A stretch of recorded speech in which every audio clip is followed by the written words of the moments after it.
Merci de choisir Télécongo Pointe-Noire pour vous informer et tout le plaisir est mien que de vous retrouver pour le faire. Mesdames, Mesdemoiselles et Messieurs, bonsoir et bienvenue au journal. Les titres. En ce jour de travail à Pointe-Noire, le Premier ministre Anatole Koliné-Makosso a visité quelques chantiers municipaux et s'est entretenu avec les opérateurs économiques de Pointe-Noire et du Kouilou. Tchambanzassi, l'agence de la banque postale a été inaugurée ce jour, nous dira Juvenal Ekembe dans ce journal. Lancement du deuxième passage de vaccination contre la poliomyélite. Aujourd'hui, à suivre suite dans cette édition, le concours pour l'école de Mbunda a été lancé. Nous suivrons le reportage de Donald Duc Mapembi à ce propos. Voilà l'essentiel des titres. Mesdames, Messieurs, une fois de plus, bonsoir et excellentes conditions de suivi. Le Premier ministre, chef du gouvernement Anatole Koliné-Makosso, a effectué hier après-midi une visite des chantiers à Pointe-Noire.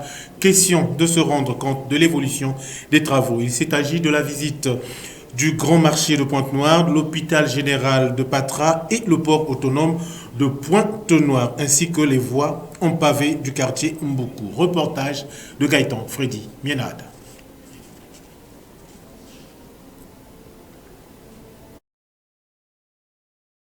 Il s'agit de grands édifices construits à coût de milliards de francs CFA, à savoir l'hôpital général de Patra, le siège du port autonome de Pointe-Noire et le grand marché de la ville, qui ont fait principalement l'objet de la visite d'Anatole Koliné-Makosso. À l'hôpital général de Patra, les travaux de construction sont presque à terme. Le Premier ministre et sa suite ont ici visité les différentes salles d'hospitalisation, sans oublier le bloc opératoire, le bloc d'accouchement et d'autres salles réservées aux patients et dont la sublimité présente une insolence incomparable. Cependant, malgré ce beau décor que présente cet hôpital, quelques travaux de finition restent à être exécutés et les ouvriers sont à pied d'œuvre. Du côté du quartier Mboukou, le constat est le même. Le cortège s'est par la suite ébranlé du côté du Grand Marché, où cet imposant édifice verra dans quelques jours la fin de ses travaux. Comme pour clore sa visite ce jour, Anatole Koliné-Makosso s'est rendu au port autonome de Pointe-Noire, où les travaux du siège de cette structure tendent à leur fin. Cet imposant bâtiment au luxe insolent présente une sublimité, modernisant ainsi la ville de Pointe-Noire. Et bien avant cela, en matinée, donc, Anatole Koliné-Makosso a échangé avec les opérateurs économiques de Pointe-Noire et du Kouilou. Ceci en présence des deux préfets des 10 départements. Reportage Jenny Florence Gouma. Face aux opérateurs économiques, le Premier ministre Anatole Koliné-Makosso a prêché de la disponibilité du gouvernement de la République à trouver des réponses aux problèmes qui freinent la promotion du climat des affaires au Congo, bien qu'en proie à une crise multidimensionnelle. Le secteur privé traverse une mauvaise passe actuelle.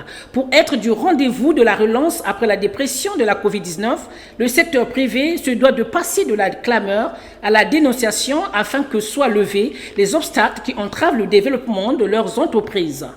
Ceci en passant par les valeurs morales, l'un des leviers d'excellence de l'économie congolaise.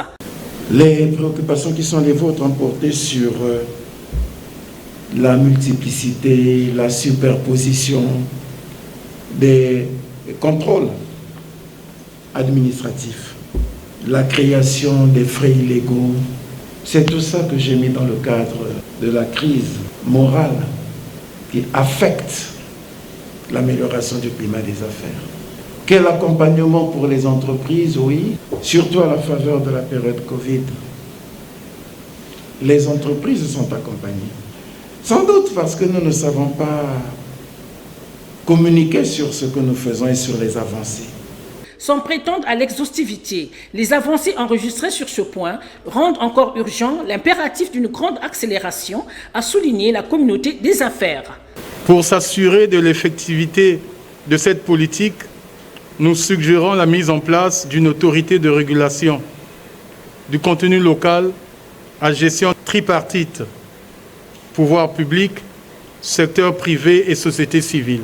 Quand on fait des réformes, il faut que chacun de nous tous, collectivement, individuellement, devons aller dans le sens de ces réformes. Et il faut réajuster nos manières de réfléchir pour que nous puissions nous en sortir. Dans le sillage de cette lutte de longue haleine, le dialogue public-privé s'impose afin de mettre les bouchées doubles au rayonnement du climat des affaires au Congo. Poursuivant son séjour de travail à Pointe-Noire, Anatole Coliné Makosso a procédé ce matin à l'inauguration du complexe douanier de Tchambanzassi qui abrite aussi la banque postale. Reportage Juvenal Ekembe.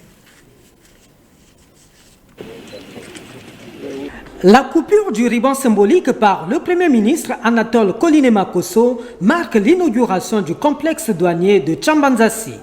Il s'agit d'un bâtiment R+2 qui abrite désormais l'agence de la Banque postale du Congo, les guichets uniques de paiement GUP en sigle, les services de douane et le trésor public. Le bâtiment a été bâti en 5 mois au lieu de 6 grâce à la promptitude et au savoir-faire de la société CTG. L'ouvrage est organisé en 2 blocs sur une longueur linéaire de 32 mètres. Dans le premier bloc, au rez-de-chaussée, nous disposons donc des bureaux dédiés au guichet unique de paiement et une partie pour les agents de la Banque postale du Congo, avec toutes les commodités, une salle de réunion et des blocs toilettes. Dans le deuxième bloc, démarrent les activités de douane au premier étage. Les 2 blocs sont dédiés à la douane. Et dans le deuxième bloc, une série de bureaux pour le trésor public, une série de bureaux pour les impôts. Une visite guidée a permis au Premier ministre et sa suite de découvrir cet ouvrage qui fait désormais la fierté du Congo à la frontière d'avec l'enclave angolaise du Cabinda. Ici, le gouvernement a mis beaucoup d'argent pour qu'on fasse la frontière avec l'Angola, que nous ayons aussi un centre digne de ce nom. C'est un investissement important et donc il faut qu'il soit rentable. Par ailleurs, vous voyez qu'ici, on a tous les services financiers de l'État. On a le trésor, les impôts, la douane, on a aussi la banque qui sert pour récupérer les encaissements. Le bâtiment le plus haut et le plus moderne de Tchambanzassi est bâti côte à côte de la zone neutre de la frontière Congo-Angola et rime d'avec la vision du président de la République qui consiste à moderniser l'administration afin d'améliorer les conditions de travail. De Pointe-Noire au Kwilu, il n'y a qu'un pas à faire. Le préfet du département du Kwilu, Paul Adam Dibouilou, a procédé ce matin au centre de santé intégré de Loubou, à Luango, au lancement officiel du 2e passage de la campagne nationale de vaccination contre la poliomyélite. À cet effet, la direction départementale de la santé du Kwilu, conduite par Chantal Pauline Portela, invite les parents à adhérer massivement à cette campagne qui va durer 3 jours. Léna Botanga. Ces 2 gouttes de vaccin administrées à son nourrisson par le préfet du département du Kwilu, Paul Adam Dibouilou, ont marqué le saut du lancement officiel du 2e passage de la campagne nationale de vaccination contre la poliomyélite dans le département du Kwilu. Le ministère de la Santé et de la Population, avec les partenaires du système des Nations Unies, notamment l'OMS et l'UNICEF, organise le 2e passage de la campagne nationale de vaccination contre la poliomyélite du 20 au 22 août 2021. Nous attendons vacciner tous les enfants de 0 à 59 mois, représentant une cible de plus de 22 800 enfants. À tous les acteurs de terrain, je vous exhorte à plus d'ardeur et de professionnalisme afin de nous conduire vers les résultats escomptés, qui est la vaccination d'au moins 95% de la cible. Du centre intégré de Loubou, le préfet de ce département et sa suite ont poursuivi la vaccination des autres enfants dans les différents ménages, ceci pour marquer son adhésion à cette action salvatrice. Ceci s'est déjà déroulé dans le département courant le mois de mai et en présence de M. le ministre de la Santé. Les résultats escomptés n'étaient pas à la hauteur des résultats attendus. Et c'est pour ça que cette fois-ci, nous avons entrepris une campagne de sensibilisation sur le terrain pour faire en sorte que cette 2e campagne de vaccination soit une réussite totale. Signalons que ce 2e passage qui va durer 3 jours a pour cible les enfants âgés de 0 à 5 ans. Reste en santé pour dire qu'une délégation de cadres et agents de la DIGEMAR, département de Pointe-Noire, conduite par le directeur général Christian Armel Nkou, est allée se faire vacciner. Question de s'aligner à la lutte contre la pandémie à coronavirus. Une manière également de s'approprier les instructions données par le chef de l'État à ce propos. Opération de vaccination qui s'est déroulée à la direction départementale de la santé de Pointe-Noire. C'est un reportage que signe Ghislain Juvenal et Kébé.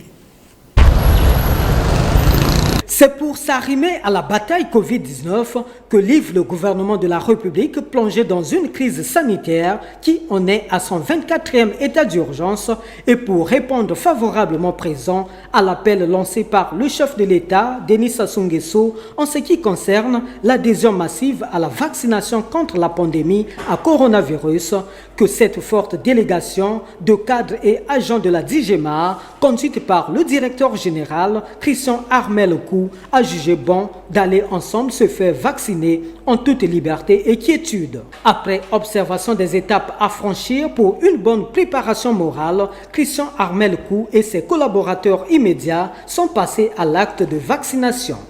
Ayant reçu une dose de vaccin faisant expédier ce protocole, Christian Armel Nkou a mis en exergue son exemplarité. Depuis un certain temps, il y a un vaccin qui est disponible pour faire face à ce virus qui met en mal les économies du monde. C'est pourquoi ce matin, sur instruction du ministre des Transports, de l'Aviation civile et de la Marine marchande, M.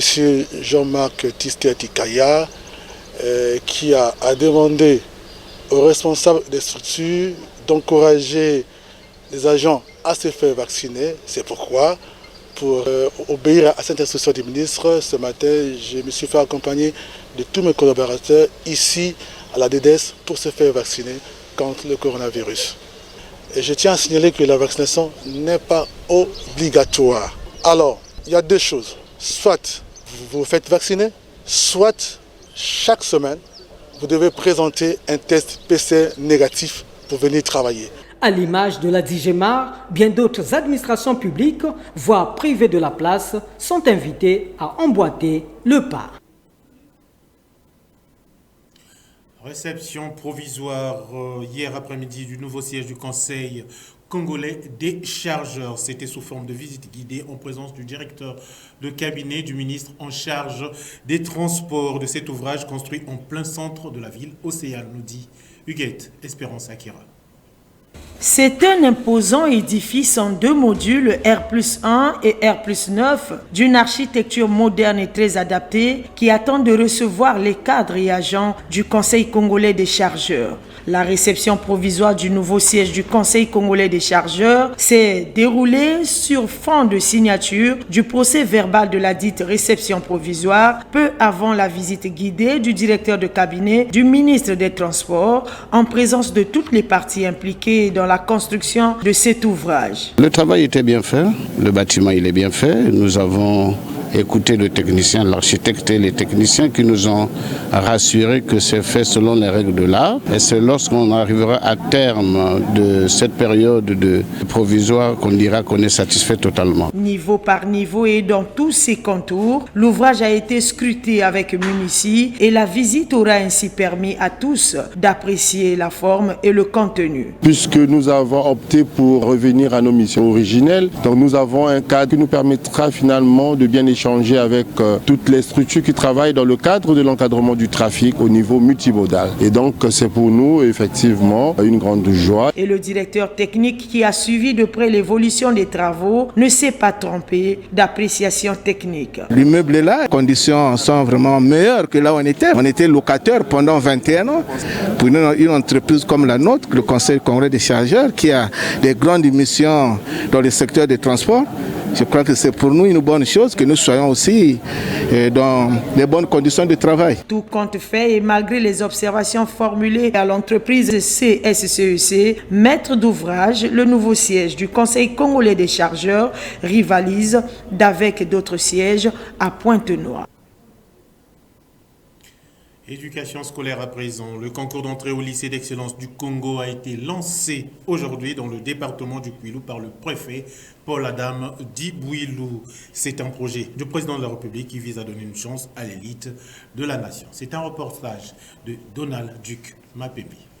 34 élèves de classe de CM2 sont venus concourir pour se donner une chance d'entrée dans les lycées d'excellence de Mbunda et d'Oyo dans la République du Congo. Dans le département du Kwilu, ils étaient actifs tous dès les premières heures pour affronter les 4 épreuves de mathématiques, la rédaction et la dictée question, sans oublier les questions de cours prévues pour valider l'entrée sélective des 5 élèves dans l'élite de la République. À 9h00, le préfet du département du Kwilu, Paul Adam Dibouilou, a lancé les épreuves à l'école primaire Raymond Tikaya de Luango, donnant ainsi le top de ce concours qui vise la crème de la nation.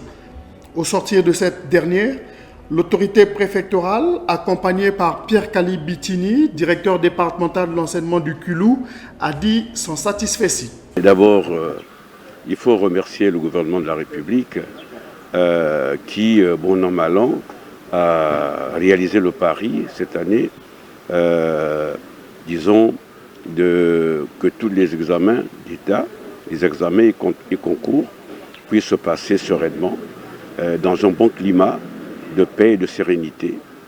Et cette sérénité, effectivement, qui caractérise les enfants de notre département, ont fait qu'effectivement, par exemple au bac, que nous soyons en tête de tous les départements. Il faut apprécier le travail fait par les enfants et apprécier le travail fait par les enseignants, mais également les parents qui ont été à la hauteur, n'est-ce pas?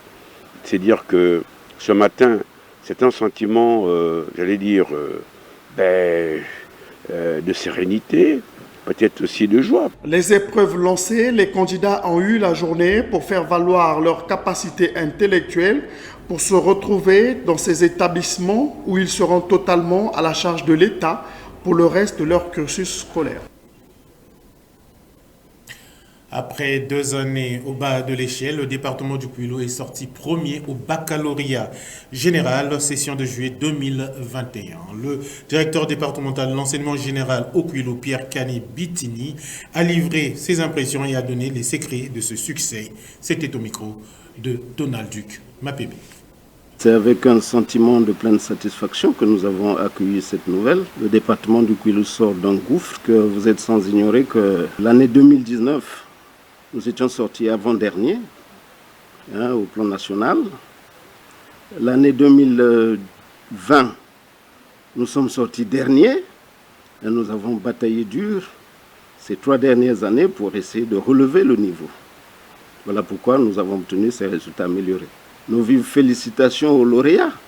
Je crois qu'ils avaient compris le message parce que nous avons bataillé dur. Nous avons mis un mécanisme de contrôle justement des élèves qui venaient faire les transferts. Parce que vous savez que nous avons souffert du phénomène de la transhumance au Kwilu, toutes ces 3 années. Et il a fallu mettre en place justement ce mécanisme de lutte contre la transhumance. Nous avons pu assainir quand même la situation scolaire sur ce plan. Et c'est ce qui explique ces bons résultats. Ceux qui n'ont pas pu satisfaire, nous encourageons ces élèves. La défaite n'est pas une fin en soi. Ils ont encore le temps de se refaire. Ils ont l'année prochaine qu'ils continuent à présenter leur candidature et se mettre au travail pour qu'ils puissent satisfaire, comme les autres cette année. Bon, l'affichage des listes, jusque-là, nous attendons les listes officielles qui doivent nous venir de Brazzaville. Mais entre-temps, mes collaborateurs sont déjà sur l'Internet pour essayer de sortir ces listes-là, mais nous n'avons pas la totalité des listes à cette date. Mais je crois qu'au plus tard demain, nous pourrons être en possession des listes officielles et voilà, les listes seront affichées pour que nos candidats entrent en possession de leurs droits. Et c'est par ces secrets du succès du département du Kwilu au baccalauréat session de juillet 2021 que nous mettons un terme à ce journal qui a été coordonné par Mistel Mberi et supervisé par Henri-Michel Ngakeni et Nadège Irma Ikama. Ce journal qui s'achève a été réalisé pour vous par Girès Lemba. Je vous retrouve demain à la même heure, s'il vous plaît, adieu. D'ici là, portez-vous bien, au revoir.